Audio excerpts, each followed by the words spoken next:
Hello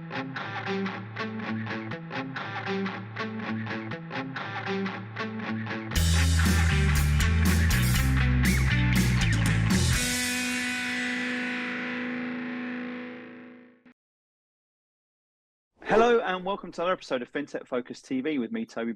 And today I'm very, very excited to introduce you all to Scott Govoni from the fixed trading community. Scott, how are you?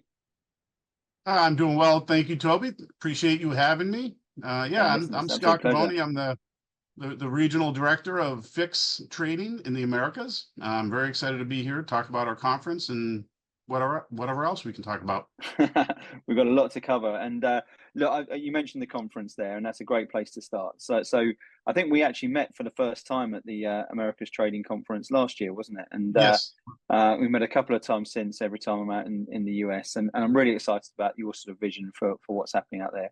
The Americas Trading Conference I've been at for a number of years now, since I first went to one over down in FIDI, and we've got something very exciting to come back up this time out. I'm going to be out there with you, looking forward to doing a lot of the interviews as per last year, and speaking to lots of the delegates on the day, with FinTech Focus TV live at the venue as well, which I'm always very excited to do. Very proud that we're involved and can be a media partner to you guys. But Scott, tell us a little bit about the event. Tell us when it is, where it is, who's coming, and what's the sort of headlines. Great. Yeah, this year the event is on Wednesday, October 16th in New York. This is our Americas Trading Conference. This is the flagship event in the Americas. And it's really an opportunity to bring the community together to talk about, the topics of electronic trading and, everything, regarding that. So it's also a great networking opportunity for our members. FIX is a member-driven nonprofit organization. So we really take the lead, the guidance from our members in terms of what we want to talk about, who do we want to have speaking about certain topics.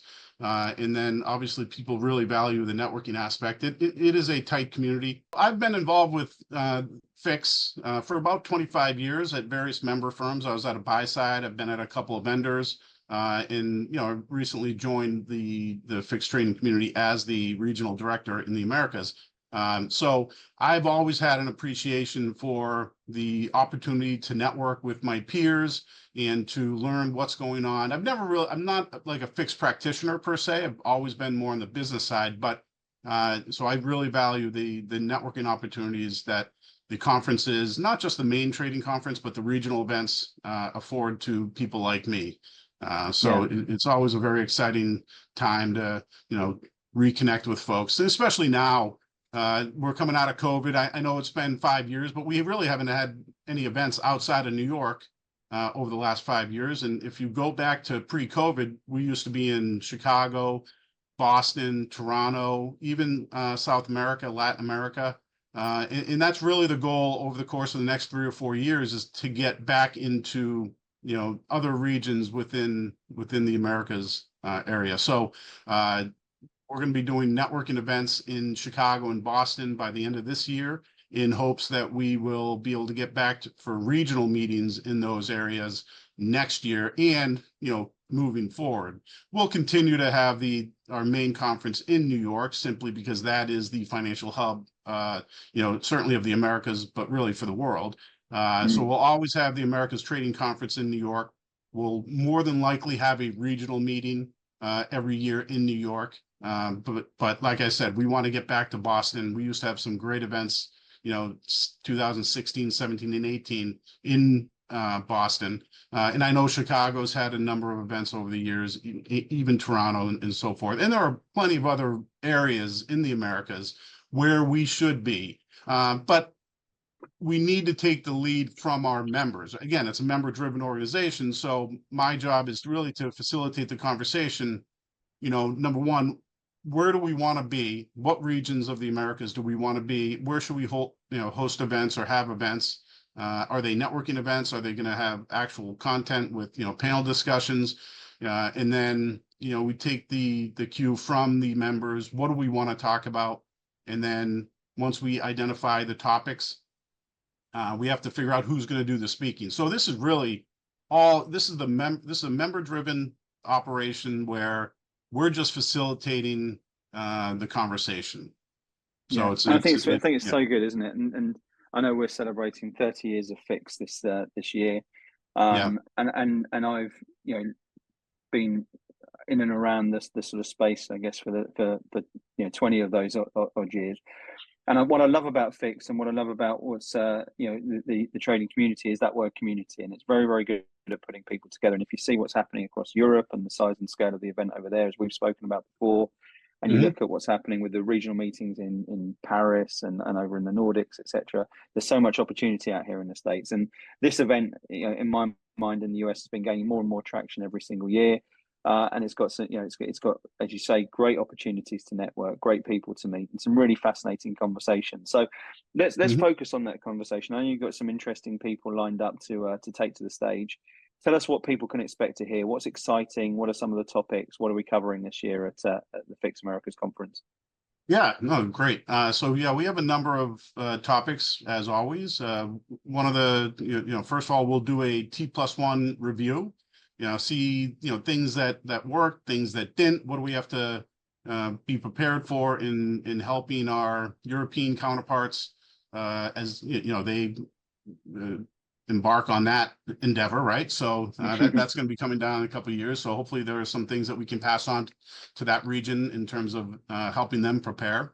We have, right, exactly. So I mean, things went very smoothly, and we'll have a good set of folks on that panel representing the SEC. We have folks from DTCC, and it should be a real good opportunity to kind of look back and figure out what the lessons learned were and how do we best move forward, because there are continuously going to be mandates that we have to make adaptations for, so that's good. We've launched a Women in Fix initiative very recently. We just had a call for participation a month ago.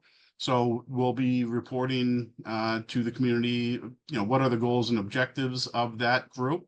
We'll have a fireside chat with Commissioner Pham from the CFTC, which should be excellent. She was excellent in Europe as well when she came over to the right, European very conference. well received.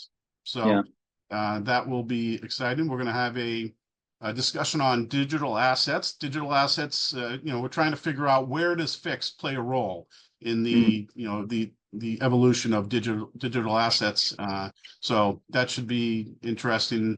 And then we'll talk about artificial intelligence, AI in trading. What impact is AI having on the trade process?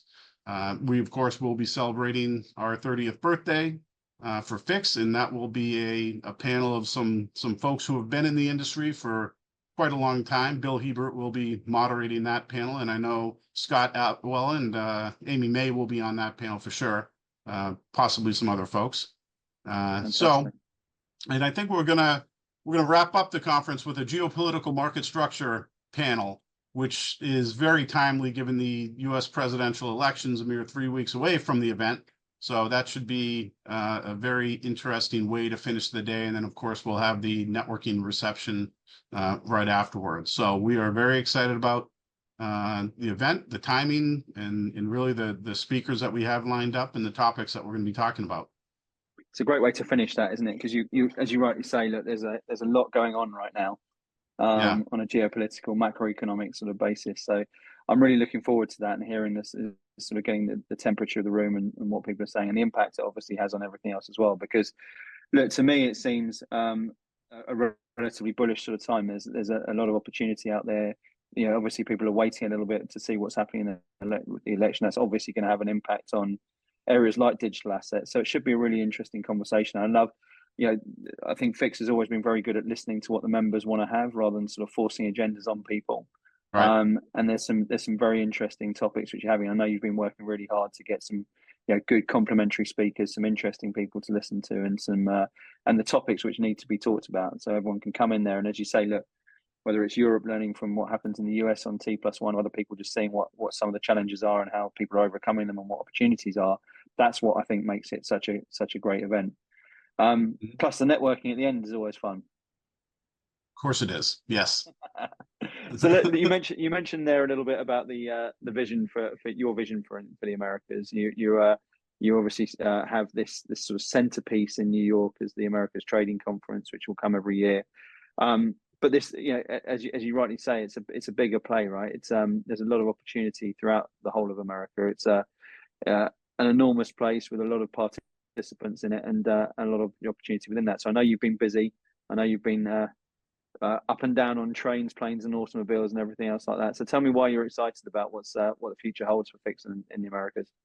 Well, I'm excited because I know that there are pockets of Fix supporters everywhere, right? Fix is ubiquitous. It's not going away. It's a critical component of the financial industry.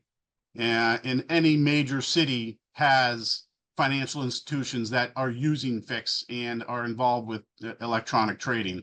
So I feel like we can get to those regions. I mean, again, we're a nonprofit, so when we put on regional events or networking events, they are sponsored in whole by a member. And there are a lot of members out there who are very interested in bringing the community into their office space to, kind of show off what they're doing. And it's really good for visibility. They might be willing to sponsor a drinks reception at a bar, have some signage. We'll do a little speaking about, again, it's a networking event. So there's really just it's not a sales pitch, right? This is not a pay to play organization. Yeah, exactly. But what we're really trying to do is get people together to talk about the things that matter.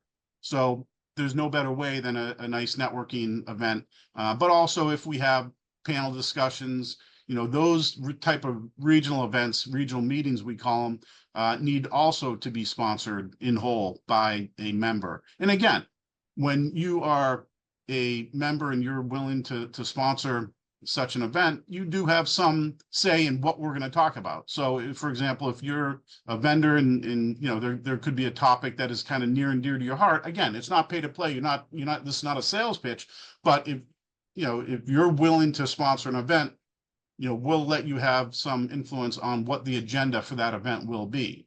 And of course it has to be related to Fix and electronic trading. But otherwise, anything is fair game as long as it. I've spoken to people who've been involved in that, who sponsored it, and it gets a great, response from them and value to them as well, and value to all the people who come into it. So I think it's, I think it's really valid, and I think the ability for you guys to, to bring those members together and to share learning, to share insight, to share connections is absolutely fantastic. So exciting to see it all coming together. Yeah, I would like to add, there's really no limit either, right? I mean, obviously we don't want to saturate a certain region with events every month, but having a couple of events in each region, we could do a networking event in a regional meeting in Boston, in Chicago, in Toronto, and then go from there. And then when our members start to say, oh, well, maybe Dallas is a good spot to go, Miami, Charlotte, there are a lot of other regions. And then, like I said, we the other coast as well, right? Right, exactly, right. So we need also need to go south of the border as well, because I know 15 years ago there were events in Brazil and Mexico, and it's kind of cool looking back in the archives and seeing the type of attendance that we had at those events. Quite frankly, I had no idea that we had events back then. We're talking 15, 20 years ago.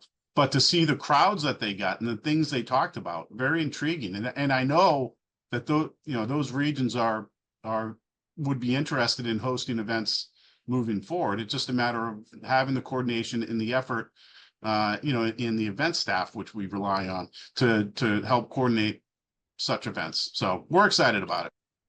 I can imagine. Well, it sounds like you're going to be busy, Scott. It sounds like we've got a good event. You're talking about some good numbers for October the 16th.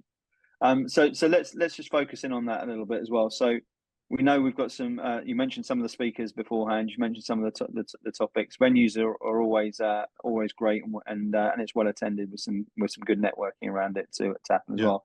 Tell us, if there are people out here listening to this at the moment, who's the sort of dream ticket? Who's this really going to benefit? Who should be there? Who should be reaching out now to get in touch and saying, book me my ticket, I need a plane? Yeah, I mean, anyone involved with trading, right? I mean, it really can be, folks from the buy side, sell side, whether you're a sales trader or, fixed support, vendors, lots of vendors, you have trade associations and exchanges. It's really just an opportunity to bring every participant, if you will, of the industry, of the trading industry together and to interact and talk about the issues at hand.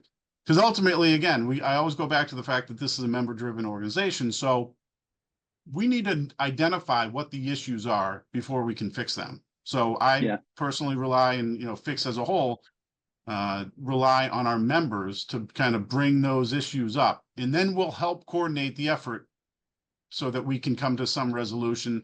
Could be changes that need to be made to the actual Fix protocol. It could be conversations with regulatory agencies. We can help facilitate that, and so that's really an important part of it. And if people want to read up a little bit more and see the agendas and find out a little bit more about it, obviously they go to the Fix website. Sure. Anywhere else they can get in touch and find out more information? I mean, the website, obviously, but we'll be sending out some communications now that we're, unofficially done with summer. There will be some communications being sent out. It'll be with us like that, won't it now? Right. Yeah. It's like, yep. So you're going to be, folks are going to be getting wind of the topics, the actual timings, the agenda, and the speakers. That should be starting to go out this week. I mentioned at the very start of the show that FinTech Focus will be there again for the I think fourth year in a row now, third or fourth year in a row. Looking forward to interviewing a number of different people. It's 10-minute slots that we're going to be doing there, and just hearing a little bit about why people are there. Hopefully, we'll be hearing a lot from the panelists, bringing them off either before they've been on stage or after they've been on stage, and getting them to tell us a little bit about what they've been talking about, some of the key themes from those events. So even if people have missed it, they can still find out a little bit more, have their appetites whetted for that. And we'll be doing it every single Monday for a few weeks afterwards, 8 to 10 weeks afterwards, with new interviews talking about what's been happening at the event. So whilst we want everyone to be there and we want to have the opportunity to do it, we'll be sharing those messages and seeing some of the good news. So please do get in touch with Scott or get in touch with myself, and we can book you in for one of those interviews on the day as well. It's always a great pleasure, great fun to be doing that and finding out. For me, one of the great learning experiences, see what people are talking about, see what those panels are. And I'll be needing to rest my throat, get ready for it, because it's always a lot of talking on that particular day. Well, Scott, listen, we are always very excited to have Harrington Star participate in our events. You guys are doing great things, and we really appreciate your involvement, and we look forward to a long and prosperous relationship. So thank you, Toby. Appreciate it. Pleasure. Look, we love it. It's a great event, as I say. I wouldn't miss it. I haven't missed it for a long time, and enjoy keeping on coming back. So, Scott, I will see you there, my friend. And for all of you who are watching, please do sign up. It's a fantastic event. There's some excellent speakers that are going to be on there beforehand, and you get to hang at the networking drinks with Scott and myself afterwards. So what more could anyone ask for? Scott, it's been a pleasure, my friend. See you soon. Thank you, Toby. Take care. Absolutely. And thank you all for watching. We'll see you soon on the next episode of FinTech Focus TV. Thanks a lot.